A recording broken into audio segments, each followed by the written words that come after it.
1857 की जंग आजादी के बाद बहादुर शाह जफर हिंदुस्तान के सबसे आखिरी बादशाह थे। 1857 की जंग आजादी जिसमें अक्सरियत मुसलमानों की थी। शामली में हजरत मौलाना कासिम नानोतवी रहमतुल्लाह अलैह फौज लेके लड़े थे। हजरत अल्लामा रशीद अहमद गंगोही, हाजी इमदादुल्लाह मुहाजिर मक्की, इन लोगों ने 1857 में जंग लड़ी। आज भी जो दिल्ली का गेट ऑफ इंडिया है, आप जाके देखें, सबसे ज्यादा जंग आजादी में गर्दन कटाने वाले लोग मुसलमान हैं, उनकी तादाद आज भी लिखी हुई है। बहादुर शाह जफर को 1857 में अंग्रेजों ने गिरफ्तार कर लिया।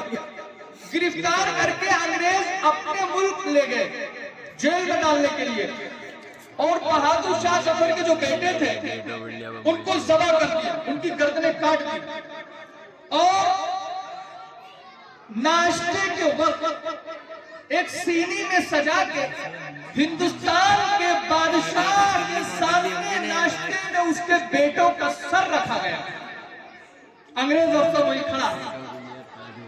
वो बहादुर शाह जफर जिसकी रगों में तैमूरी खून दौड़ रहा था, जो बाबर के औलाद था, उसने सीनी खोली, देखा सामने उसके बेटों का सर कटा हुआ रखा है, 3 बेटों का सर कटा है। बहादुर शाह जफर ने बेटों के सर पे हाथ फेरा कि तैमूर की औलाद अपने बाप के सामने अपने मुल्क के लिए ऐसे ही सुरखरू होकर पेश आती है। जाओ बेटे, अल्लाह तुम्हारी मग़फ़िरत करे और हिंदुस्तान से तुम्हारी मोहब्बत सलामत रहे। बहादुर शाह जफर जब रंगून के जेल में थे, अभी इस बच्चे ने बहादुर शाह जफर का जो कलाम पढ़ा है, बहादुर शाह जफर जब जेल में थे तो बहादुर शाह जफर ने यह कलाम लिखा था, कितना है बदनसीब जफर दफ्न के लिए, 2 गज जमीन भी मिल न सकी कुएं यार में।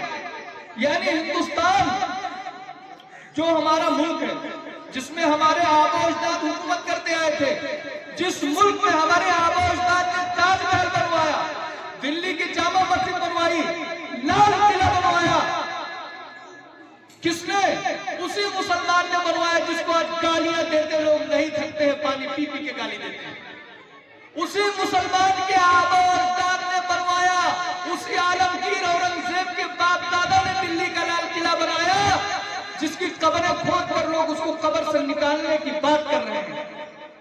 आज भी उसी लाल किले से हिंदुस्तान का वजीर आजम और हिंदुस्तान का राष्ट्रपति उसी लाल किले से तिरंगा फहराता है।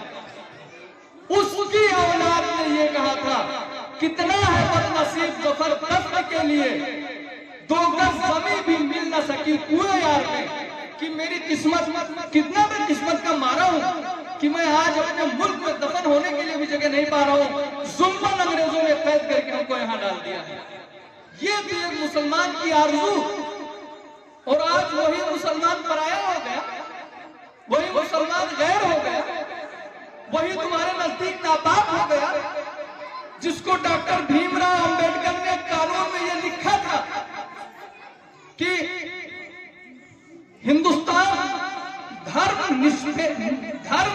निरपेक्ष देश है, किसी धर्म का पालन करने वाला इस मुल्क में अगर रह रहा है तो उसको अपने धर्म पर चलने से, अमल करने से, धर्म का प्रचार करने से, धर्म का जलसा जुलूस और धर्म के नाम पर महफिल करने से कोई नहीं रोक सकता है।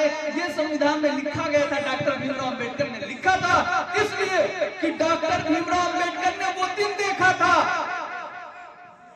कि पढ़ लिख कर जब डॉक्टर भीमराव अंबेडकर डॉक्टर की डिग्रियां लेके आए और गुजरात में बड़ौदा के राजा के यहां नौकरी करने पहुंचे, बड़ी नौकरी, ऊंचे लेवल की नौकरी, अफसर रैंक की नौकरी, मालूम है, लेने के लिए उनको कोई आदमी नहीं गया, डॉक्टर भीमराव अंबेडकर को, और नौकरी दी गई। चपरासी डॉक्टर साहब को फाइल फेंक के दिया करता था, इसलिए कि अगर फाइल हाथ में देता तो चपरासी ऊंची जात का था, वो नापाक हो जाता, छू जाता। गिलास का पानी ऑफिस में डॉक्टर साहब डॉक्टर भीमराव अंबेडकर अपने घर से पानी लाते थे तब पानी पीते थे। उनको ऑफिस में पानी पीने की इजाजत नहीं थी, वहां के नल को छूने की इजाजत नहीं थी। छूते तो नल वो कुआं नापाक हो जाता, ऊंची जात के लोग कैसे पानी पीते। इसलिए डॉक्टर भीमराव अंबेडकर ने कानून में लिखा था, कानून में लिखा है संविधान में कि ये समाजवाद है, समाजवाद सामानवाद है। कानून में सामानवाद लिखा है कि सामानवाद का मतलब यह है कि ऊंच नीच जात पात छुआछूत भेदभाव सारी चीजें खत्म।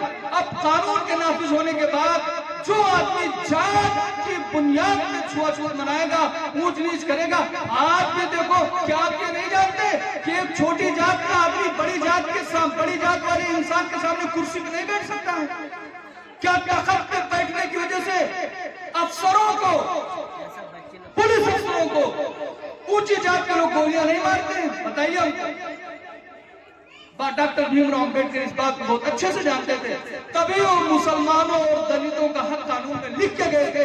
आज जब जब ऊंची जात के लोग इख्तियार पे आए हैं, सरकार में आए, तब तब इन्होंने दलितों को, मुसलमानों को, कुर्मियों को, छोटी जात के लोगों को दबाया है, इनकी जमीनें हड़पा है, इनकी औरतों को निशाना बनाया है और डॉक्टर भीमराव अंबेडकर की मूर्तियों को तोड़ा है।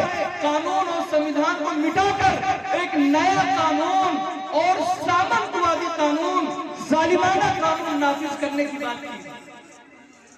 लेकिन जब तक हिंदुस्तान में मुसलमान, दलित, सिख, ईसाई और कमजोर लोग जब तक एक मुट्ठी की तरफ बंधे रहेंगे, किसी के माई के लाल में दम नहीं है कि डॉक्टर भीमराव अंबेडकर के कानून को खत्म करके वो मनुस्मृति का कानून या कोई भी जालिमाना और जाबिराना वो कानून जो 1947 से पहले जात पात की तरह एक निजाम चलता था, कोई नहीं ला सकता। अब मैं